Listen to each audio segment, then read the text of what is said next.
જેતપર છાવણીમાં જેણે સતત 17 કે 18 દિવસ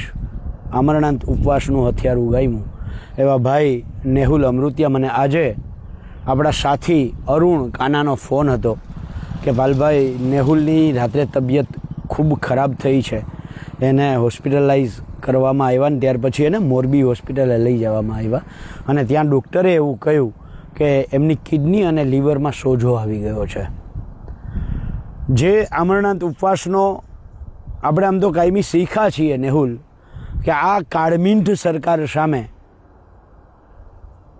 અમરનાથ ઉપવાસ જેવું, કારણ કે આપણે મરી જઈએ તો આ સરકારને ફરક નથી પડતો, એટલે પણ તે જે નિર્ણય કર્યો એ ખૂબ લડાયક નિર્ણય હતો,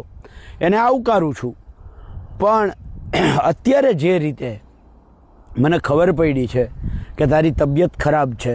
કિડની અને લીવરમાં સોજો આવી ગયો છે અને ત્યારે બધાયના સમજાવવાથી તે જે નિર્ણય કર્યો છે પારણા કરવાનો,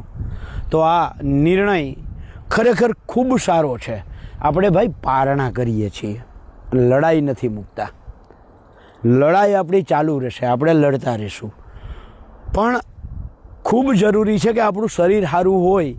તો આપણે લડી શકીએ। મને યાદ છે વિદ્યાર્થી નેતાગીરી કરતા સમયે સૌરાષ્ટ્ર યુનિવર્સિટીમાં હું 11 દિવસના મેં અનશન જ્યારે કર્યા હતા ત્યારે મારી 6 મહિના 8 મહિના નહીં લગભગ 5-6 વર્ષ સુધી એ શરીરમાં જે અનબેલેન્સ થયું હતું એ ધીરે ધીરે બેલેન્સ થતાં વાર લાગે છે। એટલે હું દ્વારકાધીશને પ્રાર્થના કરું છું, અત્યારે પગપાળા યાત્રા આ જ મુદ્દાને લઈ અને દ્વારકા જઈએ છીએ ત્યારે પહેલી દ્વારકાધીશને પ્રાર્થના એ કરું છું કે અમારા સાથી લડાયક સાથી અરુણને ભાઈ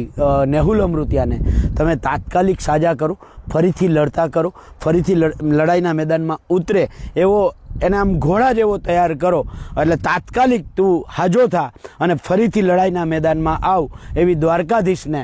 પ્રાર્થના સાથે જય જવાન, જય કિસાન, જય જગત।